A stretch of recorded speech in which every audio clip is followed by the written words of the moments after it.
പക്ഷേ V D Satheesan തന്നെ പറഞ്ഞിട്ടുണ്ട്, താൻ മുഖ്യമന്ത്രി സ്ഥാനാർത്ഥിയായിട്ട് പ്രഖ്യാപിച്ച് ഈ ഒരു തെരഞ്ഞെടുപ്പിലേക്ക് പോയി കഴിഞ്ഞാൽ ഒരു കാരണവശാലും UDF അധികാരത്തിൽ വരത്തില്ല എന്നുള്ളതാണ്. അതുകൊണ്ട് ഈ വി ഡി സതീശൻ മുഖ്യമന്ത്രി ആവുന്നതിന് നമുക്ക് എതിർപ്പൊന്നും പറയാനില്ല. ഇനി അഥവാ വി ഡി സതീശനല്ല മുഖ്യമന്ത്രി, രമേശ് ചെന്നിത്തലയാണ് മുഖ്യമന്ത്രിയെങ്കിൽ നമുക്ക് രമേശ് ചെന്നിത്തലക്ക് ആഭ്യന്തരം കൊടുക്കണ്ട എന്ന് തീരുമാനിക്കാം. നമുക്ക് പരമാവധി 20 മന്ത്രിമാരെ നിയമിക്കാൻ പറ്റുള്ളൂ.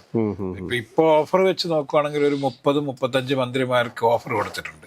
ഘടകകക്ഷികൾ വേറെയുണ്ട്. PV അൻവറിനെ വെറും ഒരു MLA ആക്കിയിട്ടല്ല നിങ്ങൾ ഇവിടുന്ന് പറഞ്ഞു വിടാൻ വേണ്ടി പോകുന്നത്, മന്ത്രി ആക്കിയിട്ടെന്ന് പറഞ്ഞിട്ടുണ്ട്. ഇപ്പോൾ KPCC അധ്യക്ഷൻ എന്നുള്ള രീതിയിൽ സണ്ണി ജോസഫിന് ഒരു മന്ത്രിസ്ഥാനം ഉറപ്പായും ലഭിക്കും എന്ന് തന്നെ നമ്മൾ കാണുന്നത്. അല്ല, ഞാൻ പറഞ്ഞാൽ ആര്യാടൻ ഷൗക്കത്തോ T സിദ്ദിഖോ ആരെങ്കിലും ഒരാളെ മന്ത്രി ആക്കിയാലേ പറ്റത്തുള്ളൂ. കോൺഗ്രസിന് ഒരു മുസ്ലിം മന്ത്രി വേണമല്ലോ. രാജേട്ട നമസ്കാരം. നമസ്കാരം. രാജേട്ട, സാങ്കല്പികമായിരിക്കാം, ഒരു പക്ഷേ UDFന്റെ ആത്മവിശ്വാസമാണ്. UDF 100 സീറ്റ് നേടി കേരളത്തിൽ അധികാരത്തിൽ വരും എന്നൊക്കെയാണ് ഇന്ന് രാവിലെയും വി ഡി സതീശൻ പറഞ്ഞിട്ടുള്ളത്. അതല്ലെങ്കിൽ താൻ രാഷ്ട്രീയ വനവാസത്തിന് പോകും എന്ന് അദ്ദേഹം അസന്നിഗ്ധമായിട്ട് പ്രഖ്യാപിക്കുന്നുണ്ട്. അവരുടെ ആത്മവിശ്വാസത്തെ കാര്യമായി എടുത്തുകൊണ്ട് തന്നെ നമ്മൾ ഒരു ചർച്ചയിലേക്ക് പോയി കഴിഞ്ഞാൽ, വരുന്ന UDF മന്ത്രിസഭയിൽ ആരൊക്കെ മന്ത്രിമാരാകാൻ സാധ്യതയുണ്ട്, അതിൽ പ്രധാനപ്പെട്ട വകുപ്പുകൾ ആരൊക്കെയായിരിക്കും കൈകാര്യം ചെയ്യുക? അല്ല, ആദ്യം മുഖ്യമന്ത്രി തീരുമാനിക്കണ്ടേ? മുഖ്യമന്ത്രിയെ തീരുമാനിക്കാനായിട്ട് രമേശ് ചെന്നിത്തല തന്നെ ആയിരിക്കും മുഖ്യമന്ത്രി. അങ്ങനെ ആവണമെന്നില്ല. വി ഡി സതീശൻ ആണ് ഈ മുന്നണിയെ അധികാരത്തിലേക്ക് കൊണ്ടുവരാൻ വേണ്ടി ഏറ്റവും അക്ഷീണം പ്രവർത്തിച്ച ഒരാൾ. അതുകൊണ്ട് തന്നെ വി ഡി സതീശനാണ് കൂടുതൽ താല്പര്യം, അല്ലെങ്കിൽ വി ഡി സതീശൻ വരുന്നതായിരിക്കും ഹൈക്കമാൻഡിനും താല്പര്യം എന്നാണ് എനിക്ക് തോന്നുന്നത്. പക്ഷേ വി ഡി സതീശൻ തന്നെ പറഞ്ഞിട്ടുണ്ട്, താൻ മുഖ്യമന്ത്രി സ്ഥാനാർത്ഥിയായിട്ട് പ്രഖ്യാപിച്ച് ഈ ഒരു തെരഞ്ഞെടുപ്പിലേക്ക് പോയി കഴിഞ്ഞാൽ ഒരു കാരണവശാലും UDF അധികാരത്തിൽ വരത്തില്ല എന്നുള്ളതാണ്. പിന്നെ വി ഡി സതീശൻ മുഖ്യമന്ത്രിയാകുന്ന ഒരു അവസ്ഥയെക്കുറിച്ചൊക്കെ നമുക്ക് ചിന്തിക്കാൻ സാധിക്കുമോ? അല്ല, എന്താണ് 36-ാമത്തെ വയസ്സിൽ AK ആന്റണി മുഖ്യമന്ത്രി ആയിട്ടുണ്ടല്ലോ കേരളത്തിൽ. അല്ല, AK ആന്റണിക്ക് കുറച്ചൊക്കെ ഒരു പൊളിറ്റിക്കൽ മെച്യൂരിറ്റി ഉണ്ടായിരുന്ന ആ സമയത്ത്. അതൊക്കെ നമ്മൾ വി ഡി സതീശനെതിരെയുള്ള രാഷ്ട്രീയ ആരോപണം മാത്രമാണ്. വി ഡി സതീശൻ നല്ല പക്വതയുള്ള നേതാവ് ആയിട്ട് തന്നെ മുഖ്യമന്ത്രിയൊക്കെ ആവാൻ പരമയോഗ്യനായിട്ട്. അല്ല, തീർച്ചയായിട്ടും. കാരണം എന്താ വെച്ചാൽ അത് നമ്മൾ ഇവിടെ പുതുപ്പള്ളി കണ്ടതാണ്. പുതുപ്പള്ളിയിൽ KPCC പ്രസിഡന്റ്, ഞാനല്ല KPCC പ്രസിഡന്റ് എന്ന് പറയുമ്പോഴത്തേക്ക് ആ മൈക്കിന് വേണ്ടിയിട്ട് വരെ കടന്ന് തമ്മയടിക്കുന്നു. അതുകൂടാണ്ട് അതിനുശേഷം പിന്നീട് KS സുധാകരൻ ഇവിടെ വെച്ചിട്ട് ആ തലമുടി എവിടെ പോയി കിടക്കുകയാണ് എന്ന് ചോദിച്ചത്. പിന്നെ അതിനുശേഷം പിന്നീട് നിയമസഭയിൽ നിന്ന് വാക്കൗട്ട് നടത്തി പുറത്തേക്ക് വരുന്ന സമയത്ത് ഈ കേട്ടാണല്ലോ. അപ്പോൾ അങ്ങനെയൊക്കെയുള്ള ഭയങ്കര പക്വതയിൽ നിൽക്കുന്ന ഒരു കക്ഷി തന്നെയാണ് വി ഡി സതീശൻ. അവിടെ ഈ വി ഡി സതീശൻ മുഖ്യമന്ത്രി ആവുന്നതിന് നമുക്ക് എതിർപ്പൊന്നും പറയാനില്ല. ഇനി അഥവാ വി ഡി സതീശനല്ല മുഖ്യമന്ത്രി, രമേശ് ചെന്നിത്തലയാണ് മുഖ്യമന്ത്രിയെങ്കിൽ നമുക്ക് രമേശ് ചെന്നിത്തലക്ക് ആഭ്യന്തരം കൊടുക്കണ്ട എന്ന് തീരുമാനിക്കാം. പകരം ആഭ്യന്തര വകുപ്പ് മന്ത്രിയായിട്ട് വി ഡി സതീശൻ വരട്ടെ. അപ്പൊ തീർച്ചയായിട്ടും ഒരു കോംപ്രമൈസ് ആവുമല്ലോ. കാരണം ആഭ്യന്തര വകുപ്പ് കൈകാര്യം ചെയ്യുന്ന ആളാണല്ലോ കുറച്ചും കൂടി ശക്തൻ. അതുകൊണ്ട് ഇപ്പൊ UDF മിനിസ്ട്രി ഉണ്ടായിരുന്നപ്പോൾ ഇദ്ദേഹം ഏതാണ്ട് ഒരു 2.5 വർഷക്കാലം ആഭ്യന്തര വകുപ്പ് കൈകാര്യം ചെയ്തു എന്നുള്ളതുകൊണ്ട് രമേശ് ചെന്നിത്തല പിന്നെ മുഖ്യമന്ത്രി സ്ഥാനത്തേക്ക് വരട്ടെ, ആഭ്യന്തര വകുപ്പ് മന്ത്രിയായിട്ട് വി ഡി സതീശൻ വരട്ടെ. ഒരു സാമ്പത്തിക വിദഗ്ധനല്ലേ വി ഡി സതീശൻ? അപ്പൊ വി ഡി സതീശൻ ഒരു ധനകാര്യ വകുപ്പൊക്കെ കൈകാര്യം ചെയ്താൽ പോരെ? അല്ല, ഇപ്പം CP ജോൺ ഉണ്ട്. CP ജോൺ ആയിക്കോട്ടെ, ഘടകകക്ഷി നേതാവ് ആണെങ്കിൽ പോലും CP ജോൺ UDFന്റെ കാലത്ത് എക്കാലത്ത് കോൺഗ്രസിനേക്കാളും ശക്തമായി നിന്ന ആളാണ്. പക്ഷേ ഇത്രയും സുപ്രധാനമായിട്ടുള്ള ധനകാര്യ വകുപ്പ് പോലുള്ള ഒരു വകുപ്പൊക്കെ ഒരു ഘടകകക്ഷിക്ക് കൊടുക്കാനായിട്ട് തയ്യാറാണെന്ന് എനിക്ക് തോന്നുന്നത്. കാരണം പ്രത്യേകിച്ച് ഈ CMBയുടെ സാമ്പത്തിക നിലപാടുകൾ, കാഴ്ചപ്പാടുകൾ വ്യത്യാസമാണ്. അതായത് കമ്മ്യൂണിസ്റ്റ് കാഴ്ചപ്പാടിലുള്ള നിലപാടുകളായിരിക്കും. അതൊന്നും കുഴപ്പമില്ലെന്നേ. CP നല്ല. പക്ഷെ എനിക്കൊന്ന് ആഭ്യന്തരം ഉൾപ്പെടെ മുഖ്യമന്ത്രിയായിട്ട് രമേശ് ചെന്നിത്തല തന്നെ ഇരിക്കട്ടെ. അതിനുശേഷം ധനകാര്യ വകുപ്പ് വി ഡി സതീശൻ കൈകാര്യം ചെയ്യുന്നതായിരിക്കും കൂടുതൽ ബെറ്റർ എന്ന് പറയുന്നത്. അപ്പോഴും വേറെ കുറച്ച് ആളുകളുണ്ട്. PC വിശ്വനാഥ് ഉണ്ട്, മാത്യു കുഴൽനാടൻ ഉണ്ട്. അതിനകത്ത് പറയുന്ന സമയത്ത് നമ്മൾ പറയേണ്ട കാര്യമുണ്ട്. കാരണം KC വേണുഗോപാലും വി ഡി സതീശനും എവിടെയൊക്കെ പോയി പ്രസംഗിച്ചിട്ടുണ്ടോ അവിടെയൊക്കെ പറഞ്ഞിട്ടുള്ള കാര്യമുണ്ട്. വെറും ഒരു MLA ആയിട്ടായിരിക്കില്ല ഇവര് തിരുവനന്തപുരത്തേക്ക് വരിക. തിരുവനന്തപുരത്ത് നിന്ന് തിരിച്ച് MLA ആയിട്ട് വന്നു കഴിഞ്ഞാൽ തിരിച്ച് ഒരു സർപ്രൈസ് ഉണ്ട്. തിരിച്ച് അവർ കൊടിവെച്ച കാറിലാണ് പോരുക എന്ന് പറഞ്ഞിട്ടുണ്ട്. അല്ല, അതിപ്പോ ഇവര് മന്ത്രി ആയി കഴിഞ്ഞാൽ മന്ത്രിമാരുടെ കാറിൽ MLA-മാരെല്ലാം വന്നാൽ പോരെ? കൊടിവെച്ച കാറിൽ വരുന്നത് പറയുന്നത് നമുക്ക് പരമാവധി 20 മന്ത്രിമാരെ നിയമിക്കാൻ പറ്റുള്ളൂ. ഇപ്പൊ ഓഫർ വെച്ച് നോക്കുകയാണെങ്കിൽ ഒരു 30-35 മന്ത്രിമാർക്ക് ഓഫർ കൊടുത്തിട്ടുണ്ട്. ഘടകകക്ഷികൾ വേറെയുണ്ട്. ഘടകകക്ഷികൾ ഇപ്പോൾ ലീഗിന് എങ്ങനെയായാലും 5 മന്ത്രിസ്ഥാനം ഉറപ്പായും കൊടുക്കണം. ജോസഫിന് ഒരു മന്ത്രിസ്ഥാനം കൊടുക്കണം, ജേക്കബിന് ഒരു മന്ത്രിസ്ഥാനം കൊടുക്കണം, അതുപോലെ തന്നെ CP ജോണിന് മന്ത്രിസ്ഥാനം കൊടുക്കണം, KK രമയ്ക്ക് കൊടുക്കണം. കൊടുക്കണം. പിന്നെ നമ്മള് ഒരിക്കലും നമ്മൾ ഒരിക്കലും മറക്കാൻ പാടില്ലാത്ത ഒരാളുണ്ട്, പി വി അൻവറുണ്ട്. P V Anvar P V അൻവറിനെ മന്ത്രിയാക്കണം. അല്ല, പി വി അൻവറിനോട് അവിടെ വെച്ചിട്ട് വി ഡി സതീശനും കെ സി വേണുഗോപാലും പറഞ്ഞിട്ടുണ്ട്, ഓഫർ കൊടുത്തു. പി വി അൻവറിനെ വെറും ഒരു MLA ആക്കിയിട്ടല്ല നിങ്ങൾ ഇവിടുന്ന് പറഞ്ഞു വിടാൻ വേണ്ടി പോകുന്നത്, മന്ത്രി ആക്കിയിട്ടെന്ന് പറഞ്ഞിട്ടുണ്ട്. അതുകൊണ്ട് നമ്മൾ കാസർഗോഡ് തൊട്ട് നോക്കുകയാണെങ്കിൽ മഞ്ചേശ്വരത്തെ സ്ഥാനാർത്ഥി KM അഷ്റഫ്, അദ്ദേഹം മുസ്ലിം ലീഗിൽ നിന്ന് മന്ത്രിയാവും. ഷാജി ഉണ്ട്, KM ഷാജി എന്ന് പറയുന്നത് മുസ്ലിം ലീഗിന്റെ ഏറ്റവും കരുത്തനായ നേതാവാണ്. കുഞ്ഞാലിക്കുട്ടി സാഹിബ് എന്തായാലും മന്ത്രിയാണല്ലോ. കുഞ്ഞാലിക്കുട്ടി ഉപമുഖ്യമന്ത്രി ആവുക എന്നുള്ളത് മാത്രമേ നമ്മൾ ഇനി അറിയാൻ ബാക്കിയുള്ളൂ. അദ്ദേഹം പറഞ്ഞിട്ടുണ്ട്, ഉപമുഖ്യമന്ത്രി ആവുന്നതിലൊന്നും എനിക്ക് താല്പര്യമില്ല, എനിക്കൊരു മന്ത്രി ആവുന്നതിന് മാത്രമേ താല്പര്യമുള്ളൂ. അത്തരം കാര്യങ്ങളിലേക്കൊന്നും നമ്മളിപ്പോൾ ചർച്ചയ്ക്ക് പോകണ്ട എന്നുള്ളത് കൊണ്ട് തൽക്കാലം നമുക്ക് അദ്ദേഹത്തിന് മന്ത്രിയാക്കാം.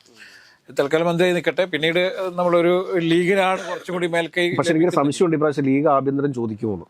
ലീഗ് ആഭ്യന്തരം ചോദിക്കാൻ സാധ്യതയില്ല. ധനകാര്യവും ആഭ്യന്തരവും എന്തായാലും ലീഗ് ചോദിക്കില്ല എന്നുള്ള കാര്യം ഉറപ്പാണ്. അതുകൊണ്ട് വ്യവസായവും റവന്യൂ ഒക്കെ റവന്യൂ വരുന്ന വകുപ്പുകൾ മാത്രമേ ലീഗ്, വ്യവസായം, റവന്യൂ, പിന്നെ പൊതുമരാമത്ത്, ഈ 3 വകുപ്പുകളാണല്ലോ പ്രധാനമായിട്ട് ഇൻകം ജനറേറ്റ് ചെയ്യുന്നത്. കാലാകാലമായിട്ട് മറ്റൊരു വകുപ്പ് കൂടി ഉണ്ടായിരുന്നു, അത് വിദ്യാഭ്യാസ വകുപ്പാണ്.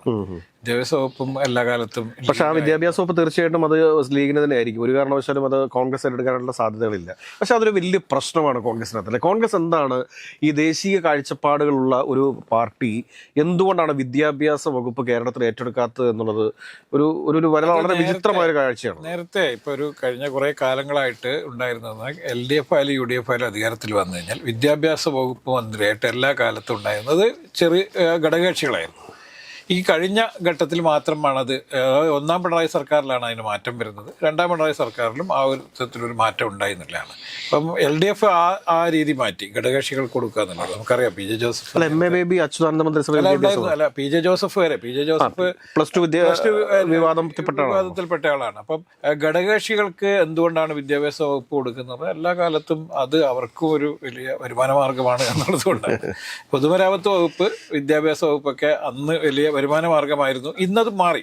അപ്പൊ ഞാൻ ചോദിക്കുന്ന കാര്യം വെച്ചാൽ 5 മന്ത്രിസ്ഥാനം ലീഗിന് കൊടുത്തു കഴിഞ്ഞാൽ ഏകദേശം ഒരു 5-6 സ്വതന്ത്രരുൾപ്പെടെ ഒരു 6 മന്ത്രിമാർ വേറെ പുറത്തുനിന്ന് വരുന്നുണ്ട്, PV അൻവർ ഉൾപ്പെടെ. പിന്നെ PV അൻവറിനാണെങ്കിൽ ചീഫ് വിപ്പ് ആക്കുമായിരിക്കും.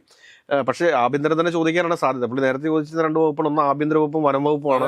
രണ്ടും തരൂ, ഞാൻ കാണിച്ചു തരാം എന്നൊക്കെ പറഞ്ഞിട്ടുണ്ട്. അപ്പോൾ ഞാൻ ചോദിക്കുന്നത്, അപ്പോൾ കോൺഗ്രസിന് മൊത്തത്തിൽ 9 മന്ത്രിമാരെ കിട്ടാനേ സാധ്യതയുള്ളൂ. അല്ല, ഇതിപ്പോ ഈ ചിലപ്പോൾ വെള്ളിമുങ്ങിയായി മാറിയോ എന്ന് നമുക്ക് പറയാൻ പറ്റില്ല. ഇപ്പൊ ഒരു സീറ്റിന്റെ ഒക്കെ അങ്ങോട്ടും ഇങ്ങോട്ടൊക്കെ വന്നാൽ ചിലപ്പോൾ PV അൻവർ ഒരു മുഖ്യമന്ത്രി സ്ഥാനം ചോദിക്കും, വെള്ളിമുങ്ങിയായി മാറാനാണ് മുഖ്യമന്ത്രി സ്ഥാനം ചോദിക്കും. അപ്പൊ പിന്നെ അപ്പൊ അവിടെ രമേശ് ചെന്നിത്തലയ്ക്ക് സാധ്യതയില്ല, VD സതീശന് സാധ്യതയില്ല, PV അൻവർ എന്നെ മുഖ്യമന്ത്രിയാക്കിയാൽ മാത്രമേ. ഇതിനിടയിൽ ഇന്നലെ ഒരു ഇംഗ്ലീഷ് ചാനലിന് കൊടുത്ത ഇന്റർവ്യൂവിൽ ജോൺ ബ്രിട്ടാസ് ഒരു വലിയൊരു പൊട്ടിക്കൽ പൊട്ടിച്ചിട്ടുണ്ടായിരുന്നു. അത് ശ്രദ്ധയപ്പെട്ടിട്ടുണ്ടായിരുന്നു.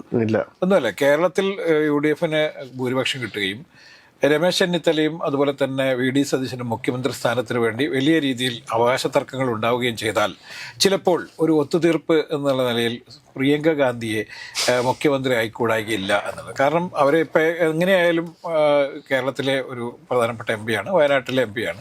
വയനാട്ടിൽ അവർ സ്ഥിരതാമസമാക്കുവാൻ തീരുമാനിച്ച സ്ഥിതിക്ക് തീർച്ചയായും അവർക്ക് കേരളത്തിലെ മുഖ്യമന്ത്രി ആയിക്കൂടായികയില്ല എന്നുള്ള രീതിയിലുള്ള ഒരു ചർച്ച, അല്ലെങ്കിൽ അങ്ങനെ ഒരു അഭിപ്രായ പ്രകടനം ജോൺ ബ്രിട്ടാസ് നടത്തുകയുണ്ടായി. അത് ദേശീയ മാധ്യമത്തിന് മുന്നിൽ കൊടുത്തതാണ്.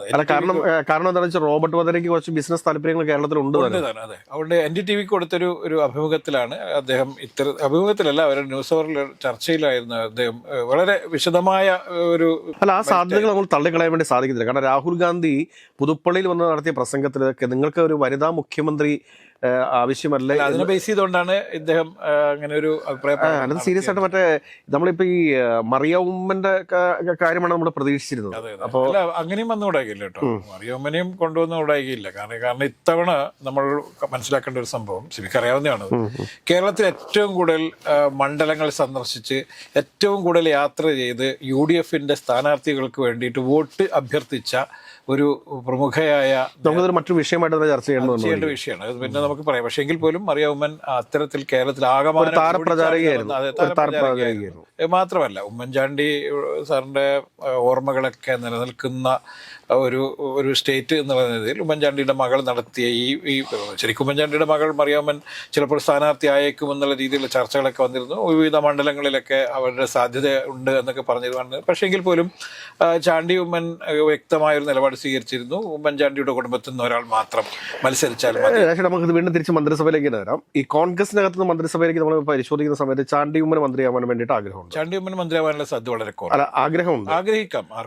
Roji M John Angamaly MLA മന്ത്രിയാവാൻ വേണ്ടിയിട്ട് ആഗ്രഹം. മാത്യുകുഴൽനാടൻ മന്ത്രിയാവുകയാണെങ്കിൽ ഒരു കാരണവശാലും റോജി മന്ത്രിയാവില്ല. അപ്പോൾ മാത്യുകുഴൽനാടൻ മന്ത്രിയാവാൻ വേണ്ടി ആഗ്രഹമുണ്ട്.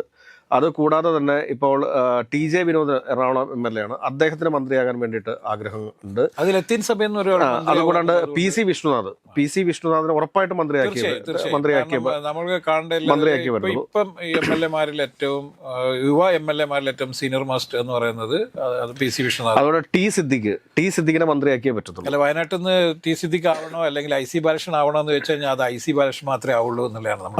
അങ്ങനത്തെ ഒരു കാര്യമുണ്ട്. അതുകൂടാണ്ട് തന്നെ ഷാഫി പറമ്പലിന്റെ നോമിനിയായിട്ട് ഒരു മന്ത്രി ഉറപ്പായിട്ടും വേണ്ടിവരും. അത് രമേശ് പിഷാരടിയെ മന്ത്രിസഭയിലേക്ക് സാംസ്കാരിക വകുപ്പ് ചിലപ്പോൾ കൊടുക്കാനായിട്ടുള്ള സാധ്യത വളരെ കുറവാണ്. അല്ല, പക്ഷേ ഇന്നിപ്പോ രമേശ് പിഷാരടിയോട് ഒരു സാധാ ഓൺലൈൻ മറ്റേ സിനിമയുടെ ഒക്കെ എന്റർടൈൻമെന്റ് ഓൺലൈൻകാരനാണ്. അയാൾ ചോദിച്ചു, ഇനി ഈ വണ്ടിയൊക്കെ മാറി കുടിവെച്ച വണ്ടിയിൽ വരുമായിരിക്കും അല്ലേ? അപ്പൊ അങ്ങനെ ആകട്ടെ എന്ന് പറഞ്ഞ ഒരു മന്ത്രിയുടെ ഗർവോടുകൂടിയൊക്കെ തന്നെയാണ്. അത് സിബി ഒരു കാര്യം പറയാം. ഒന്നാമത്തിൽ അദ്ദേഹം ഒരു സജീവ രാഷ്ട്രീയക്കാരനല്ല, മാത്രമല്ല അദ്ദേഹം സിനിമക്കാരനും കൂടിയാണ്. പിന്നെ അദ്ദേഹം എന്താ പറയേണ്ടത്, സിനിമയിൽ ഒരുപാട് നേട്ടങ്ങളൊക്കെ ഉണ്ടാക്കിയ ആളാണ് എന്നുള്ളത് കൊണ്ട് തന്നെ അങ്ങനെയൊക്കെ ആഗ്രഹിക്കാം. പക്ഷേ അതിനുള്ള സാധ്യത വളരെ കുറവാണ് നമ്മൾ കാണുന്നത്. ഇപ്പം നമ്മളിപ്പം നമ്മൾ കണ്ണൂർ ജില്ലയിൽ നിന്ന് എടുത്തു നോക്കിയാൽ കണ്ണൂർ ജില്ലയിൽ നിന്നും ജയിച്ചു വരാൻ സാധ്യതയുള്ള ഒന്ന് സജി ജോസഫ് ജയിച്ചു വരും, പിന്നെ സണ്ണി ജോസഫും ജയിച്ചു വരും. അതിൽ തീർച്ചയായും ഇപ്പൊ KPCC അധ്യക്ഷൻ എന്നുള്ള രീതിയിൽ സണ്ണി ജോസഫിന് ഒരു മന്ത്രിസ്ഥാനം ഉറപ്പായും ലഭിക്കും എന്ന് തന്നെ നമ്മൾ കാണേണ്ടത്. അദ്ദേഹം നിയമകാര്യത്തിന്റെയൊക്കെ വകുപ്പ് ഒരു മന്ത്രിയായിരിക്കും എന്നുള്ള കാര്യത്തിൽ യാതൊരു സംശയമില്ല. കോഴിക്കോടേക്ക് വരുമ്പോൾ നമ്മൾ കോഴിക്കോട് ഒന്നാമത്തെ വിജയസാധ്യതയുള്ള ആളുകളുടെ എണ്ണം വളരെ കുറവാണ്. എങ്കിൽ പോലും പ്രവീൺ അവിടുത്തെ DCC അധ്യക്ഷനാണ്. പ്രവീൺ മത്സരിച്ച് ജയിച്ചാൽ തീർച്ചയായും അദ്ദേഹം മന്ത്രിയാവാൻ സാധ്യതയുള്ള ഒരാളാണ്. തൃശ്ശൂരിൽ നിന്നും ഇപ്പം രാജൻ പല്ലൻ ഉണ്ട്. അതുപോലെ തന്നെ തൃശ്ശൂരിൽ നിന്നും മറ്റ് സാധ്യതയുള്ള ഒരാൾ എന്ന് പറഞ്ഞാൽ പ്രതാപനാണ്. നാടകം കാരണം പ്രതാപൻ മണലൂർ ജയിക്കുമോ പറയാൻ പറ്റില്ല. നമുക്ക് ഇതൊക്കെ പറയുമ്പോഴും TN പ്രതാപൻ ജയിച്ചു വരികയാണെങ്കിൽ തീർച്ചയായും അദ്ദേഹം മന്ത്രിയാവും എന്നുള്ള കാര്യത്തിൽ യാതൊരു സാധ്യത. അല്ലെങ്കിൽ കഴിഞ്ഞ പ്രാവശ്യത്തെ 2015 പോലെ തന്നെ ഹരിത MLA എന്ന് പറഞ്ഞുകൊണ്ട് പിറ്റേ ദിവസം തുടങ്ങി ആരാണോ മുഖ്യമന്ത്രി അയാൾക്കെതിരെ. അതുകൊണ്ട് തന്നെ അദ്ദേഹത്തിന്റെ ശല്യം ഒരിക്കലും ഏറ്റെടുക്കാൻ കോൺഗ്രസ് തയ്യാറാവില്ല. അതുകൊണ്ട് അദ്ദേഹം എന്തായാലും മന്ത്രിയാവാൻ സാധ്യത വളരെ കൂടുതലാണ്. പാലക്കാടേക്ക് പോവുകയാണെങ്കിൽ നമ്മൾ പാലക്കാട് നിന്ന് എന്തായാലും PKCC അല്ല ബൽറാം ജയിച്ചു വരികയാണെങ്കിൽ തീർച്ചയായും ബൽറാം മന്ത്രിയാവാനുള്ള സാധ്യത വളരെ കൂടുതലാണ് എന്നാണ്. ഇപ്പം ബൽറാമിന് തന്നെയാണ് പാലക്കാട് നിന്ന് ഏറ്റവും സാധ്യത കൂടുതൽ ജയിച്ചു വന്നാൽ. MP രാജേഷുമായിട്ടുള്ള മത്സരത്തിൽ എന്തായിരിക്കും അതുപോലെ നമുക്ക് അറിയാൻ പാടില്ല. എങ്കിൽ പോലും ജയിച്ചാൽ അദ്ദേഹം മന്ത്രിയാണ്. മലപ്പുറത്തുനിന്ന് തീർച്ചയായിട്ടും അനിൽകുമാർ ജയിച്ചാൽ അനിൽകുമാർ മന്ത്രിയാണ്. പിന്നെ ലീഗിന്റെ എന്തായാലും ഒരു 3 മന്ത്രിമാരൊക്കെ ഉണ്ട്. ഏറ്റവും കഴിഞ്ഞ തവണ ഏറ്റവും കൂടുതൽ മന്ത്രിമാരുണ്ടായിരുന്നു. അവിടെ വേറെ ആര്യാടൻ ഷൗക്കത്ത് എന്ന് പറയുന്ന വേറെ വലിയൊരു തലവേദന നിൽപ്പുണ്ട്. അല്ല, ആര്യാടൻ ഷൗക്കത്ത് മന്ത്രിയാവാനുള്ള സാധ്യത വളരെ കുറവാണ് ഇത്തവണ. അല്ല, ഞാൻ പറഞ്ഞാൽ ആര്യാടൻ ഷൗക്കത്തോ ടി സിദ്ദിഖോ ആരെങ്കിലും ഒരാളെ മന്ത്രിയാക്കിയാലേ പറ്റുള്ളൂ. കോൺഗ്രസിന്റെ ഒരു മുസ്ലിം മന്ത്രി വേണമല്ലോ. അല്ല, അത് ആരെങ്കിലും ആക്കുമായിരിക്കും, നമുക്കങ്ങനെ പറയാൻ പറ്റില്ല. പക്ഷെ എങ്കിൽ പോലും VS ജോയി മത്സരിച്ച് ജയിക്കുകയാണെങ്കിൽ, VS ജോയി വളരെ ജൂനിയറാണ് എന്ന് പറയുകയാണെങ്കിൽ പോലും VS ജോയി മത്സരിച്ച് ജയിക്കുകയാണെങ്കിൽ തീർച്ചയായും അദ്ദേഹം മന്ത്രിയാവാൻ സാധ്യതയുണ്ട് എന്ന് നമ്മളിൽ കാണേണ്ടത്. പിന്നെ നമ്മൾ തിരിച്ച് തൃശ്ശൂർ കഴിഞ്ഞ് നമ്മളൊരു എറണാകുളത്തേക്ക് ഞാൻ പറഞ്ഞല്ലോ, മാത്യുകുഴൽനാടൻ മാത്രം മന്ത്രിയാവാനുള്ള സാധ്യതയാണുള്ളത്. റോജി അല്ലെങ്കിൽ മാത്യു മാത്രമാണ്. മോളിൽ പിടിയുള്ളത് റോജിക്ക് മോളിൽ പിടിയുണ്ട് എന്നുള്ളത് കൊണ്ട് തന്നെ മന്ത്രിയാവണമെന്നില്ല. പല സമവാക്യങ്ങളൊക്കെ ഉണ്ടല്ലോ. അതുകൊണ്ട് ഇവരിൽ ആരെങ്കിലും ഒരാൾ മന്ത്രിയാവാനാണ് സാധ്യത. കോട്ടയത്തേക്ക് വരികയാണെങ്കിൽ കോട്ടയത്ത് തിരുവഞ്ചൂർ മാത്രമാണ് ലിസ്റ്റിലുള്ളത് എന്നുള്ളതുകൊണ്ട് തന്നെ മറ്റൊരു മന്ത്രിയെ കുറിച്ച് ആലോചിക്കണം. അതുകൊണ്ടാണ് ഞാൻ ചാണ്ടി ഉമ്മൻ മന്ത്രിയാവില്ല എന്ന് കൃത്യമായി പറയാനുള്ള കാരണം. നമുക്ക് ആലപ്പുഴയിലേക്ക് വരികയാണെങ്കിൽ ആലപ്പുഴയിൽ രമേശ് ചെന്നിത്തല ഉള്ളത് കൊണ്ട് തന്നെ മറ്റൊരു മന്ത്രി ഉണ്ടാവാൻ സാധ്യതയില്ല. പക്ഷെ അവിടെ വലിയൊരു അപകടം കിടക്കുന്നുണ്ട്. കാരണം അമ്പലപ്പുഴയിൽ സുധാകരൻ മത്സരിച്ച് വിജയിക്കുകയാണെങ്കിൽ അമ്പലപ്പുഴയിൽ ഈ സുധാകരനെ എന്ത് ചെയ്യും എന്നതിനെ കുറിച്ചിട്ട് വലിയൊരു ചർച്ച നടക്കാൻ സാധ്യതയുണ്ട്. അതുപോലെ തന്നെ ഭരണപരിഷ്കാര കമ്മീഷനൊക്കെ, അതുപോലെ തന്നെ അരൂരിൽ ഷാനിമോൾ ഉസ്മാൻ മത്സരിച്ച് വിജയിക്കുകയാണെങ്കിൽ തീർച്ചയായിട്ടും അവർ മന്ത്രിസഭയിൽ ഉണ്ടാവും എന്നുള്ള കാര്യത്തിൽ യാതൊരു സംശയവുമില്ല. നമ്മൾ കൊല്ലത്തേക്ക് വരികയാണെങ്കിൽ നമ്മൾ PC വിഷ്ണുവിൻ്റെ പേര് പറഞ്ഞു. മഹേഷിൻ്റെ കാര്യമാണ് വേറൊരു മഹേഷിന് മന്ത്രിക്കാവാനായിട്ടുള്ള യോഗ്യതയുള്ള ആളാണ്. പക്ഷേ എന്താ എന്നതിനെ കുറിച്ച് അറിയില്ല. നമ്മൾ അവിടെ കാണേണ്ട മറ്റൊരു സംഭവമുണ്ട്. കൊല്ലത്ത് RSPക്ക് ഒരു ഷിബു ബേബി ജോൺ ജയിച്ചാൽ തീർച്ചയായിട്ടും അദ്ദേഹം മന്ത്രിസഭയിൽ അംഗമായിരിക്കും. അതുപോലെ തന്നെ കൊട്ടാരക്കരയിലും കൂടി നമ്മൾ പോകുമ്പോൾ കൊട്ടാരക്കരയിൽ ആയിഷ പോറ്റി വിജയിക്കുകയാണെങ്കിൽ തീർച്ചയായിട്ടും അവർ മന്ത്രിസഭയിൽ ഉണ്ടാവണം. കാരണം അവരുടെ ഏറ്റവും വലിയ ദുഃഖം എന്ന് പറഞ്ഞാൽ 3 തവണ MLA ആയെങ്കിൽ പോലും അവരെ മന്ത്രിസഭയിലേക്ക് പരിഗണിച്ചില്ല എന്നുള്ളത് തന്നെയാണ് അവരുടെ ദുഃഖം. അതുകൊണ്ട് ആയിഷ പോറ്റി തീർച്ചയായും വിജയിച്ചു വരികയാണെങ്കിൽ, വിജയിക്കുകയോ ഇല്ലയോ എന്നുള്ളതൊക്കെ വേറെ വിഷയം, എങ്കിൽ പോലും വിജയിച്ചു വരികയാണെങ്കിൽ തീർച്ചയായിട്ടും അവർ മന്ത്രിയാവും എന്നുള്ള കാര്യത്തിൽ ആർക്കും സംശയം ഉണ്ടാവില്ല. അപ്പോൾ നമ്മൾ പത്തനംതിട്ടയിലേക്ക് പോവുകയാണെങ്കിൽ പത്തനംതിട്ടയിലും പഴകുളം മധു മന്ത്രിയാണല്ലോ, ഉറപ്പല്ലേ? തീർച്ചയായും ഉറപ്പാണ്. കാരണം ജയിച്ചാലും മുന്നണി അധികാരത്തിൽ വന്നാലാണ് നമ്മളിപ്പോൾ സംസാരിക്കുന്നത്. ഇടുക്കിയിൽ നമുക്ക് അങ്ങനെ ആര് മന്ത്രിയാവുന്നതിനെ കുറിച്ച് നമുക്കിപ്പോൾ വ്യക്തതയില്ല. എന്തായാലും ഇടുക്കിയിൽ ഒരു മന്ത്രി ഉണ്ടാവും. അത് മിക്കവാറും ഇടുക്കിന്ന് അപ്പു ജോസഫ് മന്ത്രിയാവും. അതെ അതെ. അപ്പോൾ ജയിച്ചു കഴിഞ്ഞാൽ തീർച്ചയായും അപ്പോൾ മന്ത്രിയായിരിക്കും. പക്ഷെ അത് കോൺഗ്രസിന്റെ എന്റെ അപ്പ ഉണ്ടാക്കിയ പാർട്ടിയാണ്. ആ പാർട്ടിയെ പക്ഷെ അതിലൊരു വലിയ തർക്കം വരും. അത് കാരണം എന്ന് പറഞ്ഞാല് മോൻസിന് തീർച്ചയായിട്ടും മന്ത്രിസഭയിൽ വരണം എന്ന ആഗ്രഹം ഉണ്ടാവും. ഉറപ്പായും അദ്ദേഹം മന്ത്രി ആവേണ്ട ആളാണ്, നേരത്തെ മന്ത്രി ആയ ആളാണ്. അതുകൊണ്ട് തന്നെ ആരായിരിക്കും മന്ത്രി എന്നതിനെ കുറിച്ച് വലിയ തർക്കം ഉണ്ടാവും. അങ്ങനെ വന്നാൽ ചിലപ്പോൾ ഇടുക്കിക്ക് ഒരു മന്ത്രി ഇല്ലാതിരിക്കാനും സാധ്യതയുണ്ട് നമ്മൾ കാണേണ്ടതുള്ളത്. പിന്നെ നമ്മൾ കൊല്ലം കഴിഞ്ഞ് ഇനി തിരുവനന്തപുരം ജില്ലയാണ്. തിരുവനന്തപുരം ജില്ലയിൽ എത്ര സീറ്റ് കിട്ടും എന്നതിനെ ഇപ്പം പറഞ്ഞു കേൾക്കുന്നതൊക്കെ കഴിഞ്ഞാൽ ചിലപ്പോൾ 7 or 8 സീറ്റൊക്കെ കിട്ടുമെന്ന് പറയുന്നു. ശബരിനാഥൻ ജയിക്കുകയാണെങ്കിൽ തീർച്ചയായിട്ടും മുരളീധരൻ ജയിച്ചാൽ മുരളീധരനും മന്ത്രിയാവാനുള്ള സാധ്യതയുണ്ട്. അപ്പൊ ശബരിനാഥന്റെ സാധ്യത വളരെ കുറയും. തീർച്ചയായിട്ടും മുരളീധരൻ ജയിച്ചു കഴിഞ്ഞാൽ മന്ത്രിയാവും എന്നുള്ള കാര്യത്തിൽ വിൻസെന്റിന്റെയും കാര്യത്തിൽ കൃത്യമായ ഒരു വലിയ ചർച്ച ഉണ്ടാവേണ്ടതുണ്ട്. കാരണം വിൻസെന്റ് മറ്റൊരു വളരെ പ്രധാനപ്പെട്ട ഒരു സമുദായത്തിന്റെ പ്രതിനിധി കൂടിയായി വരുമ്പോൾ തീർച്ചയായും അവരെയും കൂടി പരിഗണിക്കേണ്ടത്. അപ്പോൾ ഇതിൽ നമ്മൾ കാണേണ്ടത് സാമുദായിക സമവാക്യങ്ങൾ കൃത്യമായി പാലിച്ചുകൊണ്ടും എല്ലാ വിഭാഗം ആളുകളെയും ഉൾക്കൊള്ളിച്ചുകൊണ്ടും ഗ്രൂപ്പുകളെ ഉൾക്കൊള്ളിച്ചും വേണ്ടിയിട്ടുള്ള ഒരു മന്ത്രിസഭയായിരിക്കണം ഉണ്ടാവുന്നത്. ഇതിൽ സാമുദായിക സമവാക്യം മാത്രമല്ല, കോൺഗ്രസിലെ ഗ്രൂപ്പ് സമവാക്യങ്ങളും പാലിച്ചുകൊണ്ട് മാത്രമേ മന്ത്രിമാരെ തീരുമാനിക്കാൻ പറ്റുള്ളൂ എന്നുള്ളത് കോൺഗ്രസിനെ സംബന്ധിച്ചിടത്തോളം, അല്ലെങ്കിൽ ഹൈക്കമാൻഡിന് ഇത് വലിയ കീറാമുട്ടിയാവുന്ന കൂടി നാളെ തുടങ്ങിയുള്ള ഏറ്റവും പ്രധാനപ്പെട്ട ചർച്ചകൾ എന്ന് പറഞ്ഞു കഴിഞ്ഞാൽ ആരൊക്കെയാണ് മന്ത്രി, ആരാണ് മുഖ്യമന്ത്രി സ്ഥാനത്തേക്ക്. എനിക്ക് തോന്നുന്നു രമേശ് ചെന്നിത്തല തന്നെയാണ് മുഖ്യമന്ത്രി സ്ഥാനത്തേക്ക് വരാനായിട്ട് സാധിക്കും. കാരണം ഈ ഇത്തരം വിഷയങ്ങളിൽ VD സതീശൻ ഭയങ്കരമായ കടുംപിടുത്തം പിടിക്കാനുള്ള സാധ്യത. അങ്ങനെ കടുംപിടുത്തം പിടിച്ചു കഴിഞ്ഞാൽ അവിടെ പ്രിയങ്ക ഗാന്ധി അടിച്ചു. അല്ല, പ്രിയങ്ക ഗാന്ധി അല്ല, ഇത് രണ്ടുപേരല്ലാത്ത പിന്നെ നമ്മുടെ KC വേണുഗോപാൽ വരാതിരിക്കാൻ വേണ്ടി ഇവർ രണ്ടുപേരും ശ്രമിക്കുമെന്ന് നമ്മൾ കാണേണ്ടതുള്ളത്. കാരണം അത്തരത്തിലൊരു എന്തുകൊണ്ടാണ് MP മാരാരും മത്സരിക്കേണ്ടതില്ല, കേരളത്തിലെ MP മാരാരും മത്സരിക്കേണ്ടതില്ല എന്ന് തീരുമാനിക്കാനുള്ള കാരണം, ഇവിടെ ഇവർ തമ്മിലുള്ള തർക്കം രൂക്ഷമായി കഴിഞ്ഞാൽ തീർച്ചയായും ഒരു ഒത്തുതീർപ്പ് സ്ഥാനാർത്ഥിയായിട്ട് ചിലപ്പോൾ KC വേണുഗോപാൽ വരാനുള്ള സാധ്യതയുണ്ട് എന്നത് തന്നെയായിരുന്നു. ഈ ഒരു തീരുമാനം ഇത് വരാതിരിക്കാൻ വേണ്ടി ചിലപ്പോൾ ഇവർ രണ്ടുപേരും ഒരു കോംപ്രമൈസിന് തയ്യാറാവും എന്ന് തന്നെ നമ്മളിൽ കാണേണ്ടതുള്ളത്.